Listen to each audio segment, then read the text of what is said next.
지난주에 저는 요셉과 BY에 대해서 좀 설명드리면서 꿈에 대해서 말씀을 드렸습니다.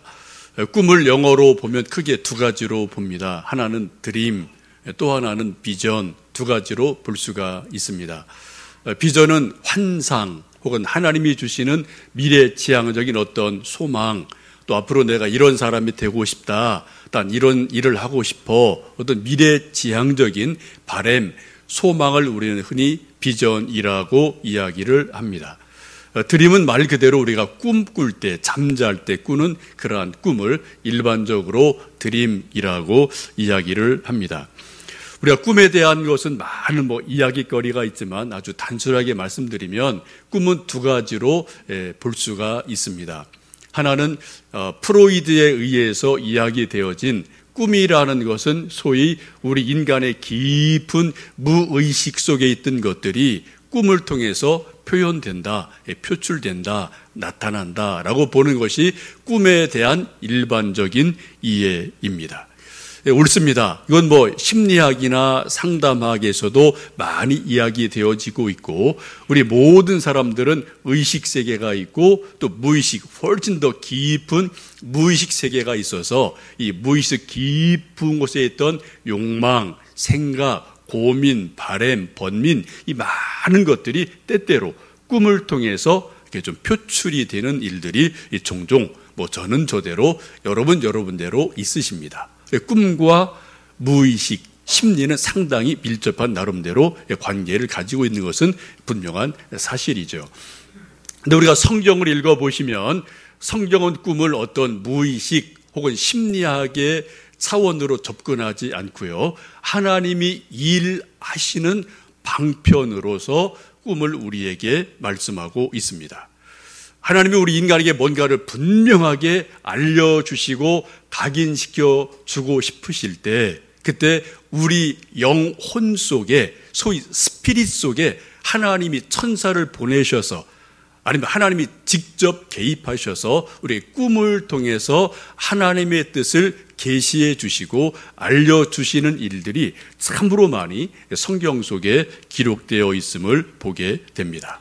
그래서 우리가 꿈하면은 하나는 심리, 무의식, 이것도 생각해 보셔야 되지만, 우리는 하나님 믿는 믿음의 사람으로서 혹시 꿈을 통해서 하나님의 뜻을 내게 어떻게 무엇을 알려주시나, 그러한 관점에서 꿈을 보시는 것도 매우 중요한 줄 압니다.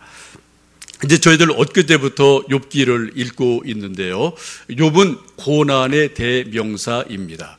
욥이라는 사람을 성경은 우스의 사람인데 당대 의인이다, 온전한 사람이다, 하나님을 경외했던 사람이다, 또 그 지역에서 아주 큰 부자였다, 또 자녀들이 많았다, 이렇게 설명을 하고 있습니다.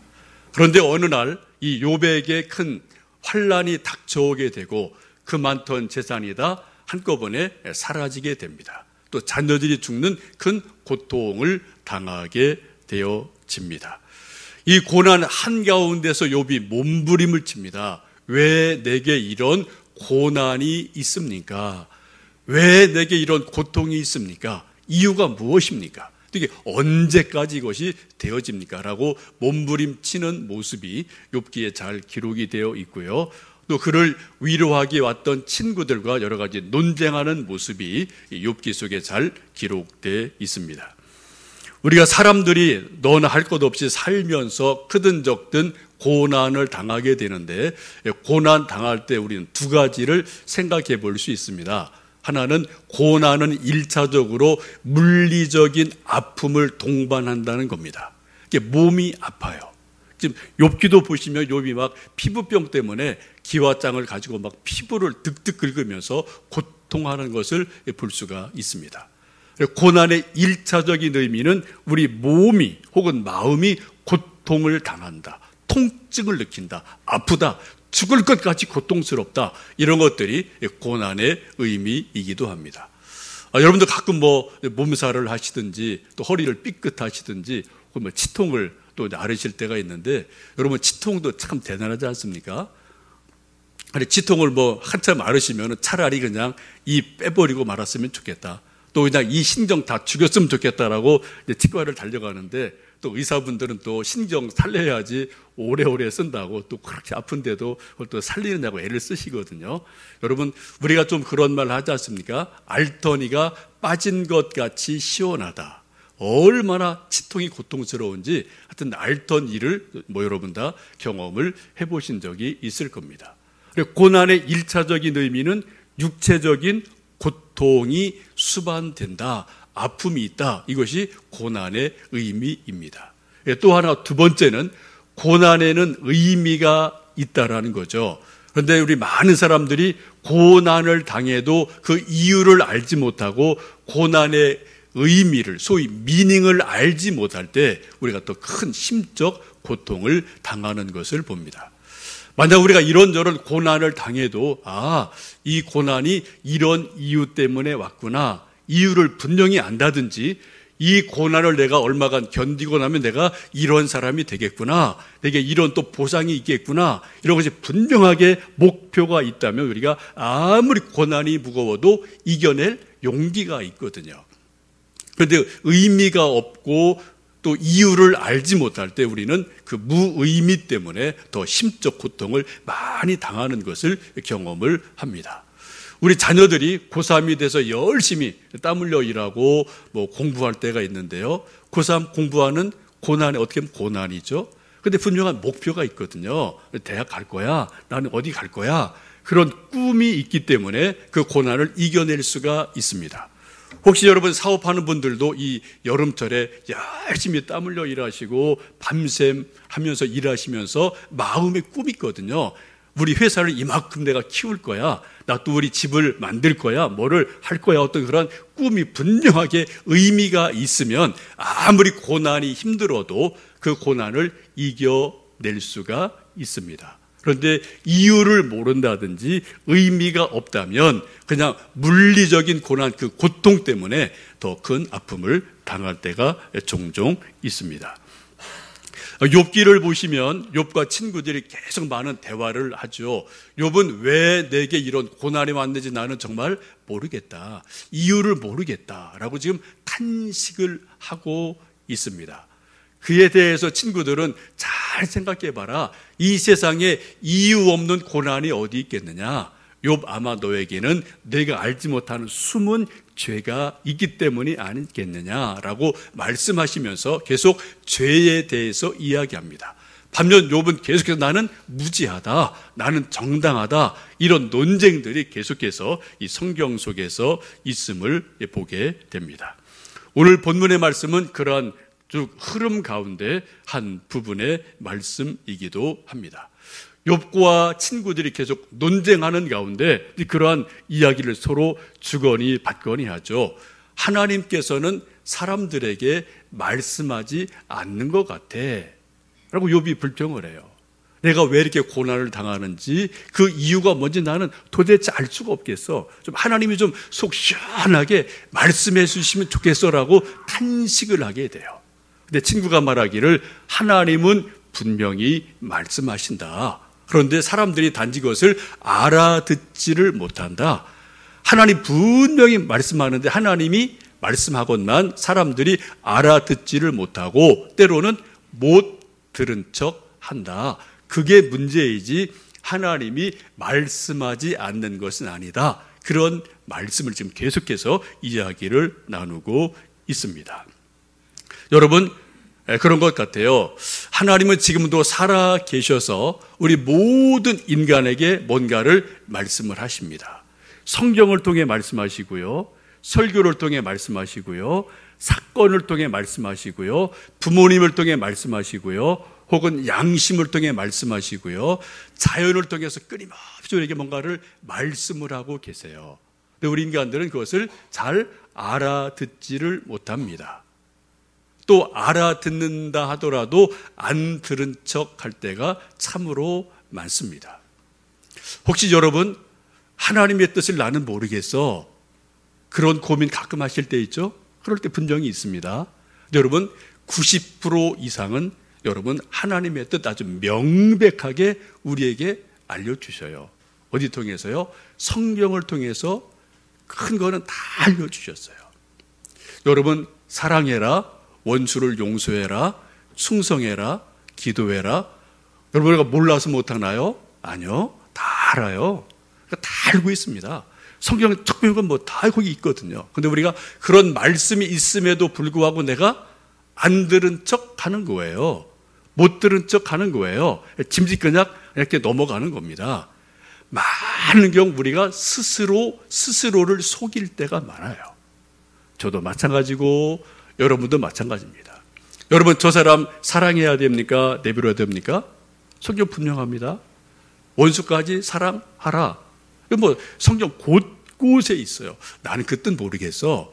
여러분 스스로 속이지를 마시고요. 스스로 속아 넘어가지 마셔요. 성경에 분명히 하나님의 뜻이 명명백백하게 기록되어 있음을 우리가 볼 수 있거든요.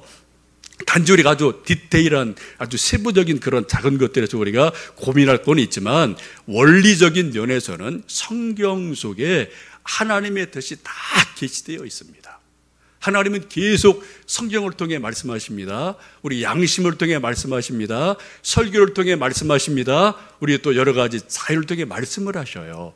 근데 우리 인간들은 안 들은 척 할 때가 많아요. 못 들은 척 할 때가 많습니다. 우리 그런 말씀을 지금 이 성경 속에 욥과 지금 친구들이 계속해서 이러고 저러고 대화를 하고 있습니다. 우리 한번 14절에서 17절 말씀을 읽어보시겠습니다. 하나님은 한 번 말씀하시고 다시 말씀하시되 사람은 관심이 없도다. 사람이 침상에서 졸며 깊이 잠들 때에나 꿈에나 밤에 환상을 볼 때에 그가 사람의 귀를 여시고 경고로서 두렵게 하시니 이는 사람에게 그의 행실을 버리게 하려 하심이며 사람의 교만을 막으려 하심이라. 하나님은 한 번 말씀하십니다. 또 다시 말씀하셔요. 근데 사람들은 관심이 없어요. 자기 듣고 싶은 것만 들으려고 합니다. 우리 인간이에요. 저도 마찬가지고 여러분 다 마찬가지예요. 하나님이 아무리 말씀하셔도 내가 듣고 싶은 것만 골라서 들어요. 여러분 제가 뭐 몇 개 안 되는 광고 하는데 어떤 분들 그런 거 있어서 기억이 안 난다 그러시거든요. 자기 듣고 싶은 것만 들으셔서 그래요. 여러분 뭐 일상 대화에서 여러분 다 그런 거 뭐 부부간에 부모 자녀간에 그런 얘기 아주 많잖아요. 내가 분명히 얘기했는데 전혀 저쪽에는 기억도 안 난대요. 왜요? 내가 듣고 싶은 것만 골라서 들으니까 뭐 그런 이제 불통이 종종 일어나죠. 오늘 성경 분명히 말씀합니다. 하나님이 한 번 말씀하시고 다시 말씀하시지만 사람들은 하나님 말씀에 관심이 없다라고 말씀을 했어요. 들리지를 않는다는 겁니다. 하나님이 하시는 그래 말씀 중에 하나가 뭡니까? 사람이 침상에서 졸 때 깊이 잠들었을 때 꿈에서 혹은 환상을 통해서 하나님이 말씀하실 때가 있다라고 성경은 말씀하고 있습니다. 사람들이 하도 하나님 말씀하셔도 듣질 않으니까 필요하면은 긴급한 경우는 하나님이 꿈을 통해서 사람들의 스피릿 속에 영혼 속에 직접적으로 하나님이 말씀하실 때가 가끔 있다는 겁니다.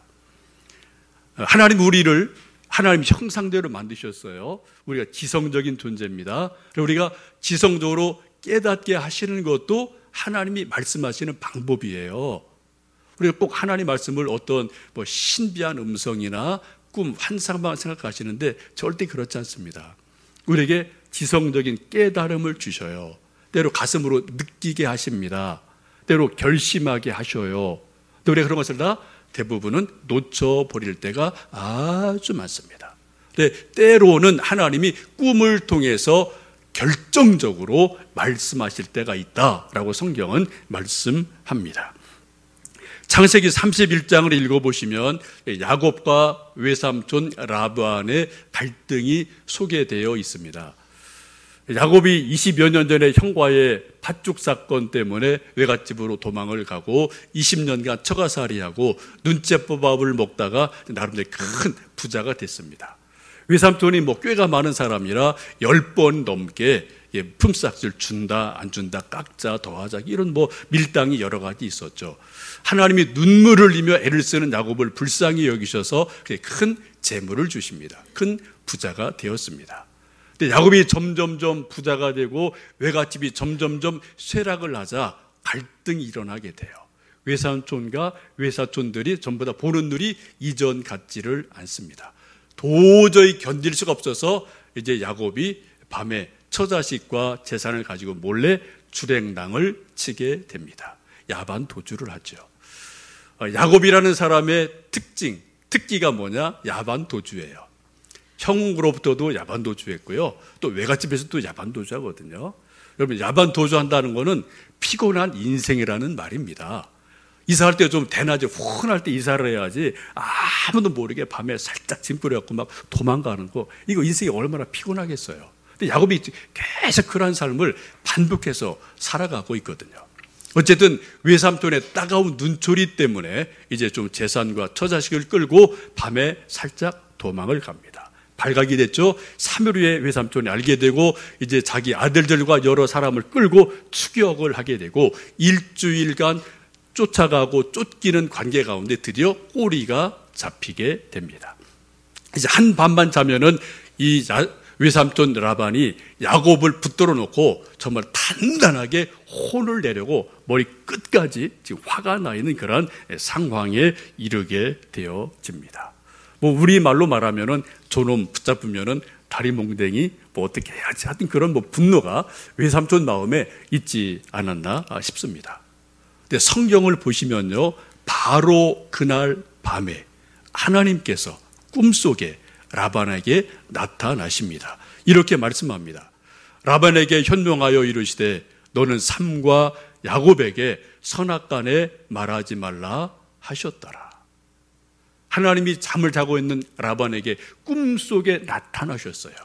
영어 성경 보시면 이너 드림이라고 나와 있거든요. 꿈속에 하나님이 나타나셔서 선악간에 야곱에게 아무런 말 하지 말아라. 야곱 절대 손대지 마라. 털끝 하나 건드리지 마라. 만약 털끝 하나 건드리면 너 가만히 있지 않는다라고 하나님이 아주 엄중하게 꿈속에서 라반에게 나타나서 말씀을 하고 계십니다. 이게 무슨 말씀이에요? 야곱 건드렸다가는 너 죽어. 야곱 건드리지 마. 너 다치야. 선악간에 나쁜 말 절대 한마디도 하지 마 라고 하나님이 분명하게 라반에게 경고를 꿈속에서 하고 계십니다. 그 다음 날이 됐어요. 이제 뭐 잡으려면 잡을 수 있는 그런 위치까지 갔죠. 그때 라반이 야곱을 만나서 이렇게 고백을 합니다. 내가 너를 해할 힘이 있다마는 어젯밤 너의 하나님이 내게 나타나셔서 야곱을 건드리지 말라 엄히 말씀하셨다. 그래 내가 너를 엄하게 대하지 않는다라고 스스로 고백을 하고 있어요. 지금 외삼촌 라반이 힘이 있습니다. 여러 가지가 또 힘이 강한 사람이에요. 그런데 뭐예요? 내가 너를 해하지 못하는 것이다. 해하지 않는 게 아니라 해하지 못한다라고 말하고 있거든요. 여러분, 해하지 않는 것과 해하지 못하는 건 조금 의미가 다르죠. 충분히 해할 힘이 있어요. 그런데 그렇게 할 수가 없습니다. 왜요? 어젯밤 꿈속에서 하나님이 엄히 말씀하셨기 때문에 감히 그 말씀을 어기고 야곱을 어떻게 할 수 없는 처지가 된 것을 보게 됩니다. 여러분, 참 귀한 말씀 아닙니까? 어젯밤 너의 하나님이 내게 나타나셔서 내게 엄히 말씀하심으로 내가 너를 해할 수 있지만 해하지 못한다 라고 고백을 합니다. 우리가 찬송 부르는 찬송 가운데 그런 가사 있죠. 만세반석 열린 곳에 내가 숨어 있으니 원수막이 손 못 대고 환난 풍파 없도다. 만세반석 열린 곳에 내가 편히 쉬리니 나의 반석 구주 예수 나를 숨겨 주소서. 원수는 끊임없이 우리를 해하려고 그래요. 어떻게 해요? 만세반석 되시는 예수님 안에 우리가 거하기만 하면은 우리를 예수님께서 보호하심으로 어떤 원수막에도 우리를 해할 수 없다라고 성경은 분명히 말씀하고 있습니다. 하나님의 사랑하는 친백성이 위기에 당했을 때 그 야곱을 해하려 하던 라반에게 하나님이 꿈에 나타나셔서 절대로 야곱 건드리지 마라, 선악간에 말하지 마라 라고 하나님께서 라반의 영혼 속에 꿈으로 직접 계시하시고 개입하시는 것을 우리는 성경 속에서 보게 됩니다. 우리 사람들은 사람의 말을 되게 좀 가볍게 우습게 여길 때가 많습니다. 우리 학생들 선생님 말씀 우습게 여기죠. 또 우리 아이들이 부모님 말씀 그렇게 무겁게 안 여깁니다. 옛날에 왕도 신하들도 왕명이지만 거기서는 예해도 또 뒤에 가면 다 수근거리고 또 말 안 들어요. 이게 우리 인간의 본성 아니겠습니까? 우리 모두는 서로가 사람의 말 그렇게 아주 무겁게 여기지 않는 경향이 있거든요. 그런데 하나님께서 꿈에 나타나셔서 라반아, 절대 야곱 건드리지 마라 라고 분명하게 말씀하셨기 때문에 아무리 간이 큰 라반이라도 이 하나님 말씀을 어길 수가 없는 것입니다. 왜요? 이 말씀 어겼다가는 자기의 더 큰 화가 미칠 것을 알기 때문에 감히 하나님 말씀을 어기지 못하는 일이 일어나게 됩니다. 하나님이 라반의 손에서 야곱을 건지시고 보호하시는 데 쓰신 방법이 바로 라반에게 꿈으로 역사하셔서 하나님의 뜻을 분명하게 알려주시는 그러한 방법을 취하시는 것을 보게 됩니다. 혹시 여러분도 이런 비슷한 경험을 해보신 적이 혹 있으신지를 모르겠습니다. 여러분 어딜 가시든 당당하시면 좋겠어요. 하나님이 우리의 보호가 되시고 반석이 되십니다. 혹시 원수가 우리를 어떻게 무고하게 해하려 할지라도 하나님이 라반의 꿈속에 나타나셔서 막으신 것처럼 여러분을, 우리를 막아주시는 은혜가 있기를 간절히 원합니다.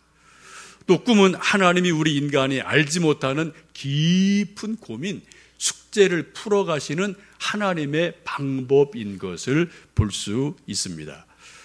이민족 고인이 되셨지만 한국 유리를 창업한 최태섭 장로님이라는 분이 계셔요.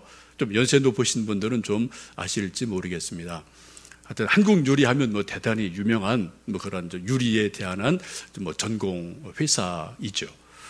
여러분 아시지만 옛날 우리가 좀 유리를 교실에 혹은 집에 이렇게 쓸 때 이게 혼유리, 얇은 유리를 써서 쓰긴 써도 춥고 덥고 이게 보온이 안 되는 그런 일이 있지 않았습니까? 이거 어떻게 조금 더 보온이 되는 유리로 만들까 고민 이분이 하시다가 그분이 이제 간증해요. 꿈속에 하나님께로부터 두 겹을 이렇게 붙여서 만드는 소위 페어 글라스라는 그런 힌트를 얻게 돼요. 그래서 만들었다. 그런 간증을 제가 옛날 젊었을 때 한번 들어본 적이 있습니다. 그리고 고민이 참 많으면 어떤 힌트를 하나님 우리에게 꿈을 통해서 주실 때가 종종 있기도 합니다. 마태복음 1장을 읽어보시면 예수님 탄생하실 때 이제 약혼한 마리아와 요셉이 약혼 상태인데 마리아가 점점점 배가 불러오게 됩니다. 요셉이 근심이 생겼어요.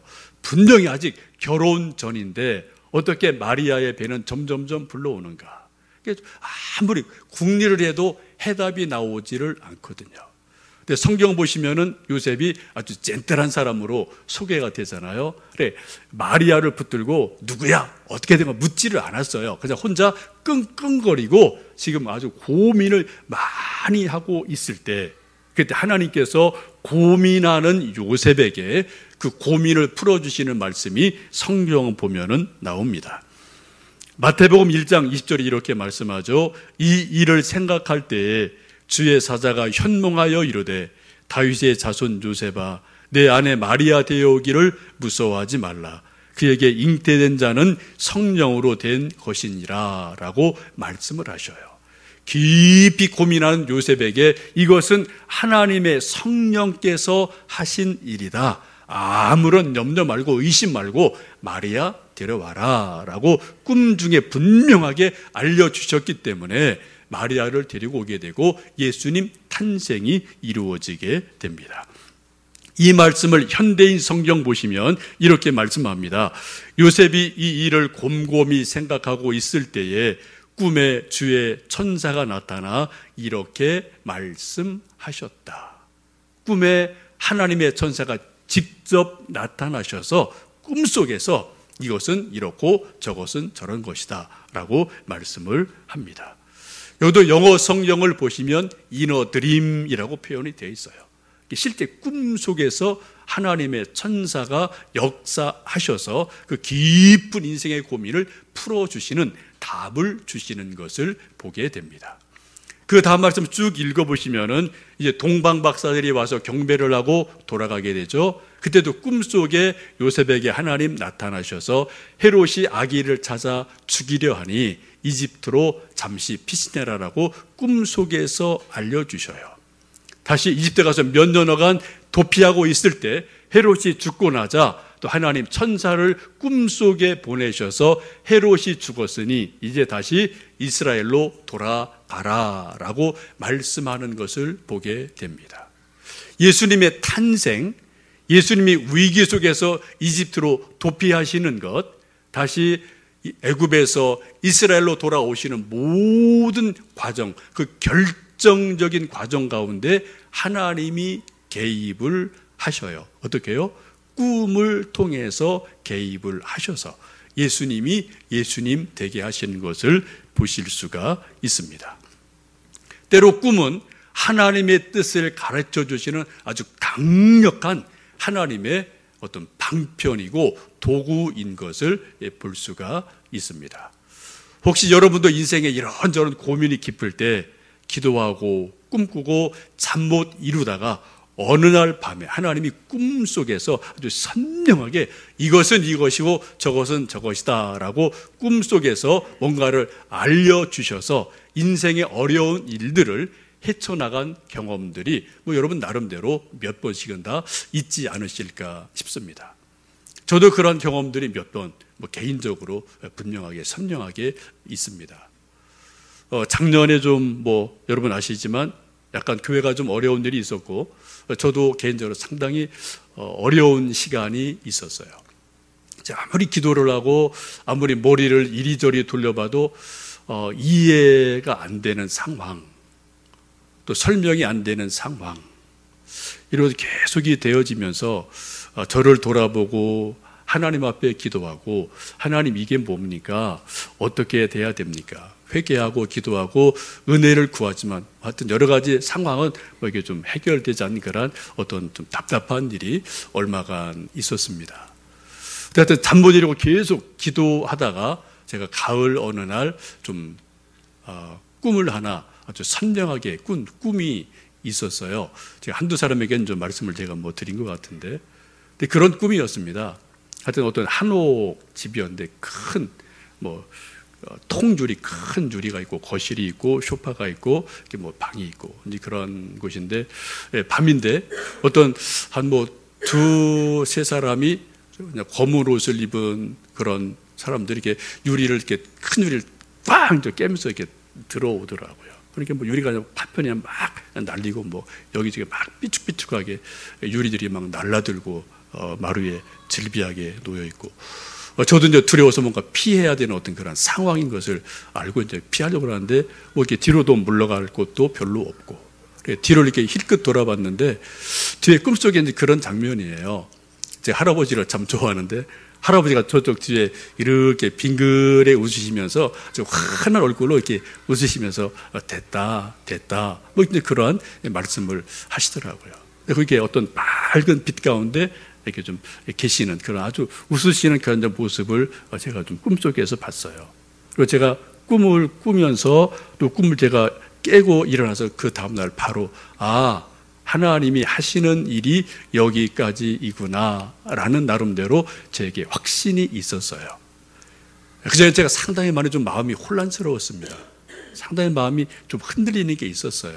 근데 그 꿈을 제가 딱 꾸고 나서 제 마음에 안정감이 찾아왔어요. 하나님께서 이렇게 저렇게 여기까지 일하시고 이런저런 일이 이렇게 되겠구나 라는 것이 저에게 분명하게 꿈을 통해서 알려주셨고, 그때부터 또 여러 가지 또 일들이 나름대로 또 이렇게 정리되는 일이 있었던 것을 지금 저도 이렇게 좀 기억을 하고 있거든요. 여러분도 인생을 살다 보시면 우리가 알 수 없는 혼란, 알 수 없는 고난, 알 수 없는 여러 가지 어려운 일들을 누구든지 다 나름대로 경험을 하실 수가 있습니다. 하나님이 계속 우리에게 말씀을 하셔요. 성경을 통해서, 자연을 통해서 계시를 주시고 또 양심을 통해서 말씀을 하시지만 오늘 성경 말씀처럼 사람들은 관심이 별로 없으셔요. 근데 하나님이 꼭 이 메시지를 누구에게 주시기 위해서는 때로는 하나님이 강력하게 꿈을 통해서 누군가에게 하나님의 뜻을 알려주실 때가 있습니다. 여러분, 우리 인간은 지성을 가진 존재입니다. 우리가 머리로 이해되면 여러분 받아들이십시오. 자꾸 미루지 마세요. 우리는 또 감정 있는 감성적인 존재입니다. 우리 마음에 뭔가 느낌을 주시고 느낌의 깨달음을 주시면 여러분 수용하십시오. 자꾸 도망가지 마시고 자꾸 회피하지 마십시오. 여러분, 하나님이 주시는 말씀이고 깨달음이셔요. 때로의 양심을 통해 우리에게 뭔가를 깨우쳐 주시고 뭔가를 우리에게 메시지를 던져 주실 때가 있으셔요. 또 우리 짐짓 그런 것을 자꾸 우리는 못 들은 것처럼 안 들은 것처럼 회피할 때가 참으로 많습니다. 그러니까 인간이죠. 그것이 계속 밀리면 어떻게 해요? 마지막에는 필요하면 하나님께서는 강력하게 꿈을 통해서 그 사람의 영혼 속에 스피릿 속에 직접 하나님이 메시지를 던져주실 때가 있어요. 이게 라반의 사건입니다. 여러분, 구약성경 특별히 창세기 읽어보시면 아브라함에게, 사라에게, 그랄 왕에게, 이삭에게 이러한 비슷한 말씀들이 아주 많이 있는 것을 여러분 보실 수가 있습니다. 하나님은 지금도 살아 계셔서 우리 모든 인생에게 계속해서 말씀하고 계십니다. 여러분, 하나님의 말씀을 들을 겸손한 마음을 갖는 것이 우리 모두에게는 필요한 줄 압니다. 한번 여러분 인생이 좀 어렵고 힘드시다면 하나님 제게 좀 꿈을 한번 좀 꾸게 해주시지 않겠습니까? 뭐 기도할 수 있겠죠. 기도하시고 하나님 내게 주신 어떤 음성, 깨달음 혹은 꿈 이런 것을 주실 때 하나님의 말씀으로 바르게 분별해서 받아들이시는 은혜가 있기를 원합니다. 기도하는 사람에게 하나님은 응답하신다고 약속하셔요. 26절에 이렇게 말씀합니다. 그는 하나님께 기도함으로 하나님이 은혜를 베푸사 그로 말미암아 기뻐 외치며 하나님의 얼굴을 보게 하시고 사람에게 그의 공의를 회복시키시느니라. 아멘. 함께 기도하시겠습니다.